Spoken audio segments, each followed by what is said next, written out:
ის ხშირად განსაზღვრავს იმას, თუ როგორ ვიღებთ განაწყვეტილებებს მართავთ ქცევას სწორედ. ამიტომ სწავლობენ მკვლევრები აი ამ საკითხს, ესე დააკვირვებით და დაამკვიდრეს კიდეც ეს ტერმინი, რომელსაც ემოციური ინტელექტი ქვია და დიახ, მე ეს ფრაზა აჩვენ პირველად გაიგო. მე არ გამიგია პირველად და რა არის ემოციური ინტელექტი? შეძენილი უნარი, რომელიც ცხოვრების მანძილზე გამოცდილებასთან ერთად კალიბდება თუ თანდაყოლილი პიროვნული ნიშანი. ამ თემაზე ვისაუბრებთ დღეს ჩვენს ფანტასტიკურ თანაწამყვანთან ერთად. პოზიტიური ფსიქოთერაპიის ასოციაციის პრეზიდენტი, ფსიქოთერაპევტი ლალი ბადრიძე შემოგვიერთდა. მიუხედავად იმისა, რომ არ არის ჩემთვის ეს ახალი ტერმინი, არ ახალია, რასაკვირველია, შენგან ლალი გავიგებთ უფრო მათ და ყველაფერს გავიგებთ ემოციური ინტელექტის შესახებ. პირველ რიგში კითხავ როგორ ხარ და მე უკვე გითხარი რა არის არა, რა არის ემოციური ინტელექტი. ჩვეულებრივ მდგომარეობაში მაქვს. ხო, და ეს არის ალბათ ძალიან მნიშვნელოვანი და რა არის ემოციური ინტელექტი, ხო? ემოციური ინტელექტი ეს არის, როდესაც შეგიძლია გამოიცნო შენი გრძნობები, რა ემოცია გაქვს, ასევე სხვისი გრძნობებიც. შეგიძლია გავლენა მოახდინო საკუთარ ემოციებზე და სხვის ემოციებზეც. და აღმოაჩინეს, რომ ადრე ითვლებოდა, რომ როცა ვამბობდნენ, რომ ინტელექტის დონე თუ მაღალი აქვს, ეს ადამიანი ძალიან წარმატებულია. და ბოლო კვლევებით რა აღმოჩნდა ჩემოკარგებო, რომ ყველაზე მნიშვნელოვანი ყოფილა ემოციური ინტელექტი. ემოციური ინტელექტი, როცა რო ავიღოთ შედარება, მაგალითად ადამიანი, რომელსაც ძალიან მაღალი აქვს ინტელექტის დონე და მეორე საშუალო ადამიანი, რომელსაც ინტელექტი ისეთი მაღალი არ აქვს, მაგრამ ემოციური ინტელექტი აქვს მაღალი. ნუ ცოდნით ეს უსწრებს, ის ჩვეულებრივი მეორე ადამიანი, რომელსაც ემოციური ინტელექტი მაღალი აქვს, სამჯერ უსწრებს ამ ადამიანს წინსვლაში, სამსახურში, კარიერაში, პირად ცხოვრებაში, ადამიანებთან ურთიერთობაში. აღმოჩნდა, რომ ემოციური ინტელექტი ყოფილა ყველაზე მნიშვნელოვანი. რა არის ემოციური ინტელექტი? მოდი დეფინიციით დავიწყოთ. რატომ არ გამიგია დაუშვათ ესე ტერმინოლოგიური თვალსაზრისით მე და ეს რამდენად ცუდია, რომ ეს არ გამიგია. ეს შეიძლება ეს იმას არ ნიშნავს, რომ შენ არ გაქვს. აი, რა არის და მე როგორ მაქვს ნეტა ეგ. ზუსტად ნახე, აჩო, მოდი გაიხსენე თუნდაც რომელიმე ისეთი შემთხვევა, როცა რაღაცა მოხდა შენ ცხოვრებაში, შეიძლება ძალიან გაბრაზდი. აი, ნების უცებ გაიხსენე შემთხვევა, როცა ძალიან გაბრაზდი. და მე რა გააკეთე? მე რა გავაკეთე? სხვათა შორის მე ვიკლავ ხოლმე ამ ბრას შიგნით. ჩარტო. ძირითადად ეგრე ხდება. აწერილები ხართ ჩემთან ურიგოთ. ორივე. იმიტომ რომ პირდაპირ შინაგანი კონფლიქტი, როცა ბრას შიგნით იკლავ და ეს ემოცია არ გადადის სხვა ემოციაში, ან არ იცვლება, ეს არის უკვე პრობლემა. არა, ხო შეიძლება რომ ეს ბრაზი ან პოზიტიური აზროვნებით შეცვალო, ან ჯერეთი გურული ვარ, ეხლა ეგრეც არ არის საქმე, უცებ გამოუშვებ და მე ნავიწყდება. შენ თქვი რომ ვიკლავო და მაგას ვამბობ რა, როცა იკლავ, თუმცა შეიძლება ამ დროს ნახე არ არის აუცილებელი ის რომ ბრაზი ეგრევე გამოხატო, ხო? აი ემოციური ინტელექტი ძალიან მაგარ მაგალითს გეტყვი რა. აბრა ლინკონს ყავდა გენერალი მაკკინლი, რომელიც იყო ერთ-ერთი საუკეთესო გენერალი, მაგრამ ნუ იყო უძდელი რა. აიგნორებდა ამ ლინკონილის ბრძანებებს, დასცინოდა კიდევაც და ეგ ჩვენი ერთ დღეს ლინკონი მივიდა მასთან სახლში და არ დახვდა სახლში. და უთხრეს რომ ნუ რამდენიმე საათი დაჭირდება, მოვიდასო, არა უშავსო დაველოდები და ელოდა 1 საათი, 2 საათი, 3 საათი. მოვიდა ეს დაგვიანები, დაინახა პრეზიდენტი. ავიდა საძინებელ ოთახში და მსახურს დაუბარა, უთხარიო, რომ დაღლილი ვარ მძინავსო. და ნუ აღშფოთდა ყველა ეს პრეზიდენტის თანმხლები პირები გაბრაზდნენ. ლინკოლნი შვიდათ იყო. მე მზად ვარ ჩემს საუკეთესო გენერალს, რომელიც ჯართან ყველაზე კარგად მუშაობს, დაველოდო, როცა ის გაიღვიძებსო. ანუ რა ქნა, თავისი ბრაზი დააყენა მეორე ადგილზე და წინ წამოიყვანა ქვეყნის ინტერესები. ანუ გარდაქმნა ბრაზი სასარგებლო ქცევად. იმიტომ რომ ეს მის ქვეყანას უფრო ჭირდებოდა, ვიდრე ის რომ გენერალი გაენაწყენებინა, მასზე გაბრაზებულიყო და ქვეყნის საქმე გაფუჭებულიყო. ანუ აი ეს არის ემოციური ინტელექტი. აი ეს არის ემოციური ინტელექტის ერთ-ერთი ნათელი მაგალითი. ანუ მე სწორად ხდება ესე ემოციური ინტელექტი ნიშნავს შენი ემოციების კონტროლს. ანუ რამდენად იცი მართვა შენი ემოციების ეს განსაზღვროს როგორი ინტელექტი გაქვს ემოციური? აი ნახე, ემოციური ინტელექტი შედგება 5 შემადგენელი ნაწილი აქვს ემოციური ინტელექტს. პირველი ეს არის თვითშემეცნების უნარი, რამდენად შემიძლია მე გავიგო რა ემოცია მაქვს, სად ვარ. ძალიან ხშირად რაღაცა ემოცია გვაქვს და არც ვიცი სახელს ვერ ვარქმევთ. არ ვიცი სადა ვარ და რა მჭირს, ხო? აი ძალიან კარგი სოკრატეს აქვს ესეთი დიალოგები. იყო რითიც ის ადამიანებთან მუშაობდა და აი ამ დიალოგში რას ვაკეთებთ? კითხვებს უსვამდა ადამიანებს, რომ მაგალითად რა არის ბედნიერება? საიდან იცი რომ ეს არის ბედნიერება? როგორია შენი ბედნიერება? ანუ ღრმად ჩადიოდა რომ ადამიანს საკუთარი თავი უკეთესად გაეცნო, ხო? ეს პირველი, ესე იგი არის თვითშემეცნება. როცა მე ვსწავლობ საკუთარ თავს და როცა მე ვიცი ზუსტად რომ აი ამ ამბის მერე ეს თუ მოხდება მე ბრაზდები. აი თუ ესეთი რამე მიხარია ან ამ ადამიანთან ურთიერთობის მერე დავაკვირდი რომ ეს ემოცია მაქვს და ამას ვსწავლობ. მეორე ეს არის ზუსტად ის რაც შენ თქვი. კონტროლის უნარი, თვითკონტროლი, როცა მე შემილია ვაკონტროლო ჩემი ემოციები და მოვახდინო მათი გარდაქმნა. ამისი ძალიან ისეთი მაგალითია მარკუს ავრელიუსი, რომელიც იყო აი ძალიან ძლიერი მმართველი, რომელსაც ძალიან უყვარდა თავისი ხალხი და რომელსაც ძალიან ბევრი დაავადება აწუხებდა. და ყოველ დილით როცა საწოლიდან დგებოდა და უჭირდა ეს და ცუდად იყო, ის ამბობდა რომ დღეს მე უნდა ავდგე, იმიტომ რომ ადამიანებს მოვემსახურო. ანუ იმ თავის პრობლემას და იმ თავის ტკივილს გარდაქმნი და ესეც ქვეყნის საკეთილდღეოდ და ადამიანების საკეთილდღეოდ. ესეც არის ძალიან მნიშვნელოვანი, როცა მე შემიძლია თვითკონტროლი. და აი ამისი უნარი ყველას გვაქვს, თუმცა მეტნაკლებად რა და გამომუშავებადია. ესეც ისწავლება. მესამე, ეს არის мотиваცია.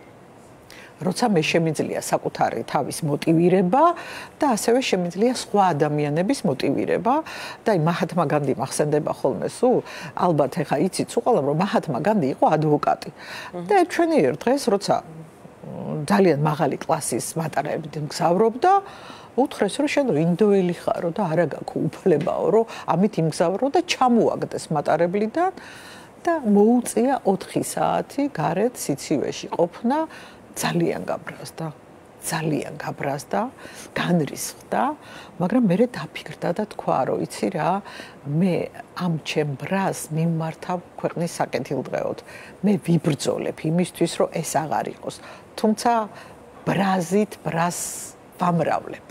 სიძულვილს ვამრავლებ და მოდი მე ვიბრძოლებ მშვიდობიანი გზით. ანუ და მოგეხსენებათ მან დაიწყო მასობრივი წინააღმდეგობა მთელს ინდოეთში, ოღონდ ეს ყველაფერი იყო მშვიდობიანი გზით და სულ მოუწოდებდა რომ ჩვენ სიძულვილს უპასუხოთ სიყვარულით და მან თქვა რომ ამაზე რა თქმა უნდა ძალიან ბევრი შაყირი დასცინოდნენ და მან თქვა პირველად გაიგნორებენ მეორედ დაგცინიან მერე იწყებენ ბრძოლას და ბოლოს შენ იმარჯვებ. პრინციპში მაგას არ უყურებთ ეხლაც რუსთაველზე.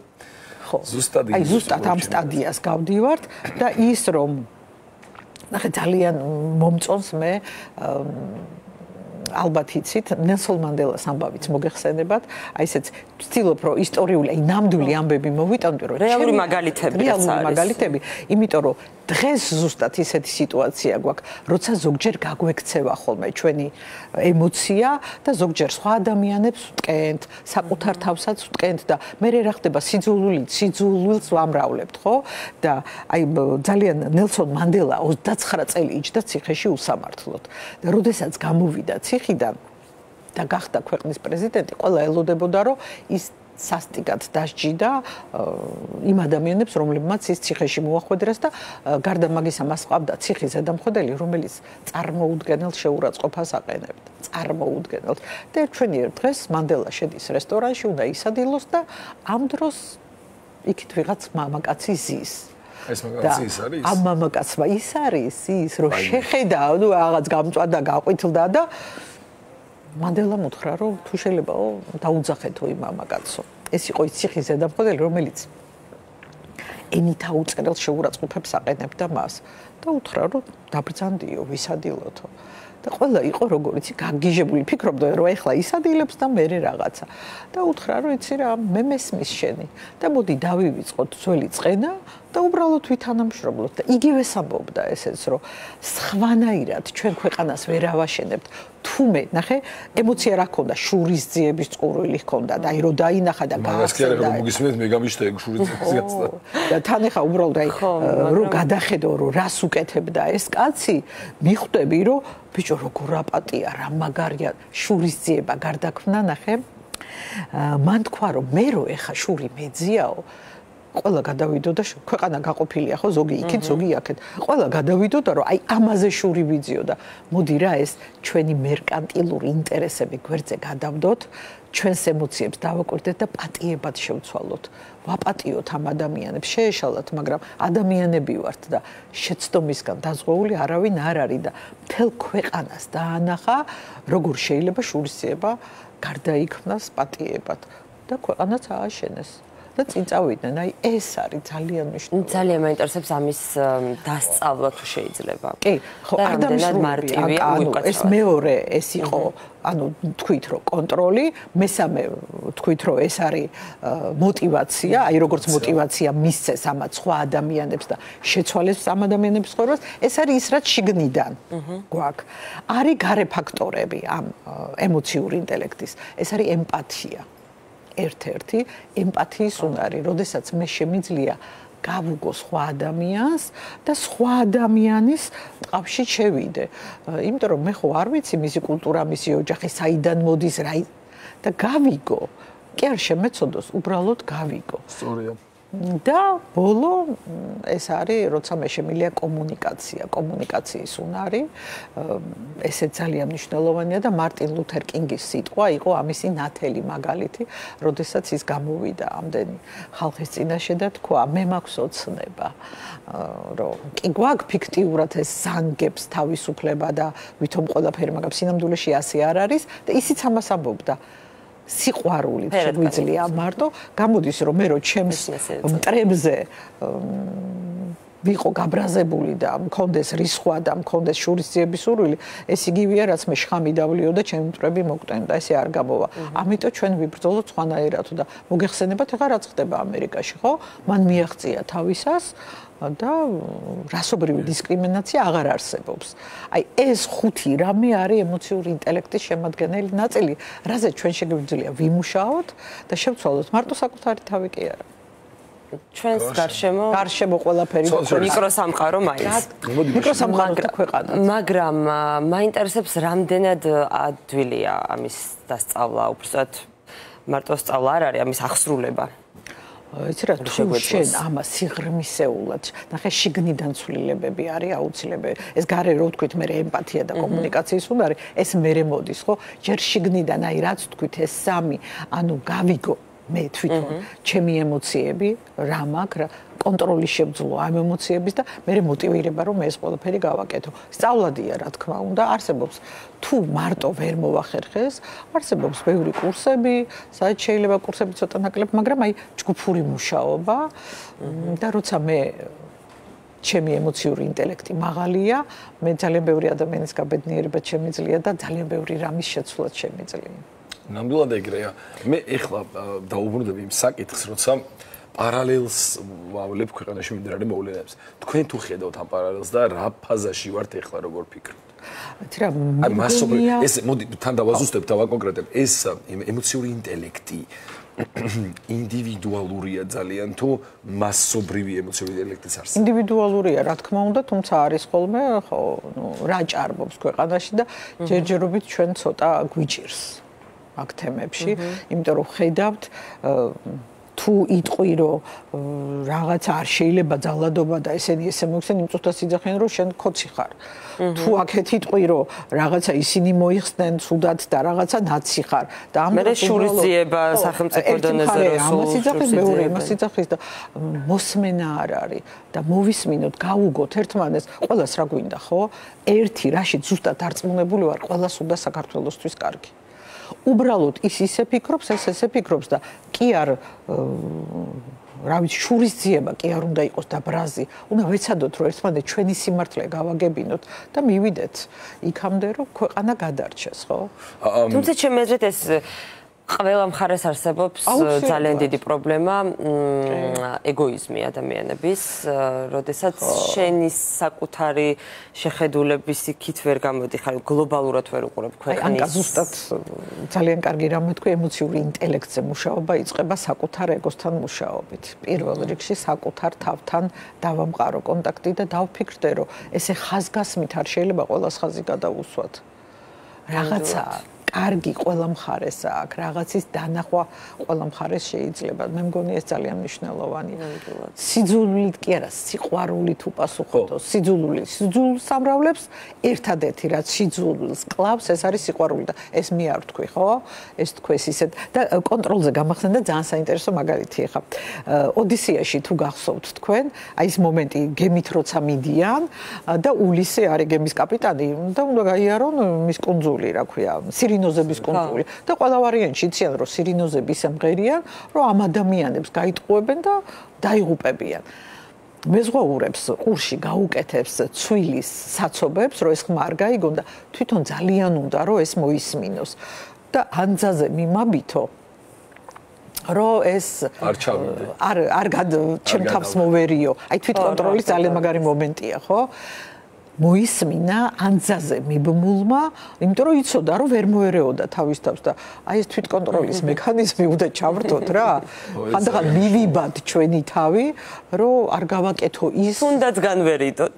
თუ ეს შეგვიძლია. როცა ხვდები რომ ვერ ვერევი ამას შინაგან ხო, რაღაცა მოვახერხო რომ გავაკონტროლო ჩემი თავი, რომ არც მე არ დავიღუპო და არც ხო არ დავაზიანო.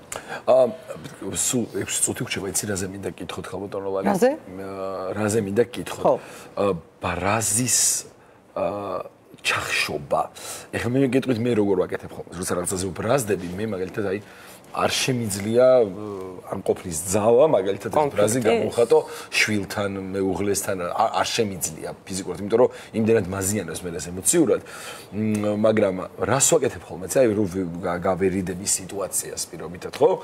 მე საკუთარ თავში ხარშავ აი სამთა თავში ვჩხუბობ მოკლედ რა სადაც რაც უნდა მეჩხუბა ადგილზე ამას ვჩხუბობ შიგნით და თითქოს მე ამით ვიცლები მაგრამ თან იმასაც ხვდები რომ ემოციურადაც ვზიანდები მე ამით მაგრამ იმდენად ნუ ეს სადაც უნდა წაიღო ეს ბრაზი რა არის ამ დროს სწორი და ეგ არის სწორი რასაც შენაკეთებ ერთ-ერთი სწორი ანუ გადამუშავების საშუალება როცა მე საკუთარ თავში ვლაპარაკობ ვარჩევ ვიკავათებ კოგნიტური გადამუშავება ქვია მაგას. ხდება გადამუშავება ბრაზის.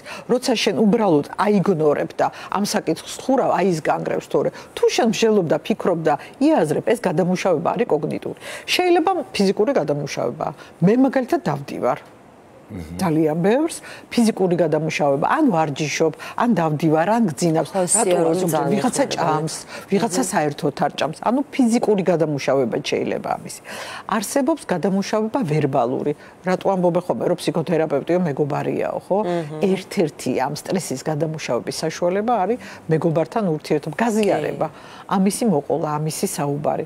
არის შემოქმედებითი გადამუშავება, ვთამაშობ, სპექტაკლებს, ცეკვავ, მღერი მე რა მიჭერს დავდივარ ექსტროვერტი არ ვთამაშობ. შენ პრობლემა არ აქვს. გადაამუშავე. ხო. არსებობს რწმენით გადამუშავება. ტაძარში მივდივარ, ლოცულობ. და ეს მეხმარება. ანუ სხვადასხვა ადამიანს აქვს სხვადასხვა გზა. შესაძლებელია რომ ადამიანს საერთოდ არ ქონდეს ემოციური ინტელექტი, არა ხო? არა რა თქმა უნდა. არა. ანუ ძალიან დაბალ ნიშნულზე. დაბალ ნიშნულზე კი, დაბალ ნიშნულზე რა თქმა უნდა. კიდევ ერთი ამბავი. როდესაც ვხვდებით, რომ ემოციური ინტელექტის ეს 5 კომპონენტი თლაც დაბალანსებული ჩვენთვის არ არის და არ გვეჩვენება რომ წყობაში ვაქვს როგორც ანკამ თქვა და გვჭირდება ამის დასწავლა. როგორ ვიქცევით? ფსიქოთერაპევტი არის ის ადამიანი, რომელიც ამას გასწავლის? რა თქმა უნდა. და რითი ვხვდები? რა არის სიგნალი, რომ ეს ფაზები გასავლელი მაგ და სასწავლო? როცა მე ეს მაზიანებს, აი აქედან თუ რომელიმე არ მაქვს, ხო? მაგალითად ვერ ხვდები, აი ძალიან ხშირად ადამიანები ამბობენ, აუ რაღაცა ვერავარ და არ ვიცი რა მჭირს. ვერ არქმევს სახელს იმას, როგორ მოერევი იმას, რაც არიცი რა არის. ეს ბრაზია, ეს გაბრაზება, გაურკვევლობა. ნახე, აი, ეხა უცებ მოგიყვებით ზღაპარ. უსწრაფოდ ხوار წავალ ეხლა აქ. აბარა, მე ძალიან მიყვარს ეს. მოკლედ ბრძენთან მიდის ახალგაზრდა კაცი და ეუბნება, რომ მე ემოციები მაქვს ძალიან ბევრიო და ვეღარ ვერკვევიო. შეიძლება სიტყვა მოიტანა, ვეღარ ვიგებო, რომელი ემოცია რა არისო და აღარ ვიცი როგორ მოვიქცევ. წაიყვანა ბრძენმა ეზოში, ბაღში და უთხრა, აიო შეხედებ ყვავილებსო, ყველა სხვადასხვა ფერიაო, წითელიო ენერგიის ფერია მაგალითათო და გვახსენებს რომ როგორი ენერგია გვაქვს. ლურჯი ეს სევდისფერია და გვახსენებს იმას, რაც ჩვენთვის ძალიან ძვირფასიაო. თეთრი ყვავილი შეხედე სიმშვიდისფერიაო და გვამშვიდებსო. ყვითელი სითბოსფერია და გვახსენებს როგორი სითბოთი სავსე შეიძლება იყო ადამიანიო და ეხა მითხარიო ამ ყვავილებიდან რომელია უფრო მნიშვნელოვანიო და ყველაო. აი ზუსტად ესია ემოციებიცო. მოდი ეხლა მოწყვიტა ყვავილი და მისცა აი შენ ყვავილი და დაიჭირე ხელშიო. ამან დაიჭირა ხელში ყვავილი და ამდოთ ქარმა დაუბერა ძალიან მსუბუქად დაიჭირა და გადაფრინდა ეს ყვავილი. უიო, აიღო და მოუჭირა ხელი და ყვავილი გაიჭყლიტა. აი დააკვირდიო, უთხრა ემოციებთანაც ესეაო. თუ ძალიან ზერელე და მსუბუქად შეხედავ, ქარმა შეიძლება ესე გააფრიალოსო და დაკარგო და თუ ძალიან მოუჭერ ხელს შეიძლება ესე გაჭყლიტო და დააზიანო და ბალანსია ძალიან მნიშვნელოვანია და აი ეს ყველა ერთად ეს ყვავილების თაიგული არის ერთად ძალიან ლამაზი და ყველა საჭიროა და მივხვდიო ამ ბიჭმა უთხრა ესე იგი ყველა ემოცია რომელიც მე მაქვს თავარია მე მათ სწორად მოვექცე და ესენი მე ბევრ რამეს მასწავლიან და მართლაც ეს ბიჭი გახდა ბრძენი თვითონ და ყოველთვის იხსენებდა ამ ყვავილების ბაღს როცა ემოციებზე იყო ლაპარაკი და სხვებსაც ასწავლიდა რომ ყველა ყვავილი არის ლამაზი და ერთად საოცარ თაიგულს ქმნით ალბათ საჭიროც. აუცილებლად. ძალიან დიდი მადლობა ხალბატონო ლალი. ძალიან დიდი მადლობა ამ პოზიტიური ენერგიისთვის, რასაც გასცემთ ხოლმე. განსაკუთრებით გვიხარია ხოლმე შაბათს თქვენი სარგებლია გარდა ის რომ ემოცია გადამდებია ამავე დროს თქვენი საუბარი თქვენი მაყურებლისთვის და ფუნებას არ არის ამიტომ თქვენი მაყურებელი ბედნიერია იმით რომ ყოველ შაბათს აქვს ამის საშუალება და ძალიან დიდი მადლობა ამისთვის თქვენ. ჩვენ გავიდეთ ფორმულა ნიუსზე. ფორმულა ნიუს დავთმოთ ერთ-ერთს და ნახევარ-საათში დაგიბრუნდებით. დროებით.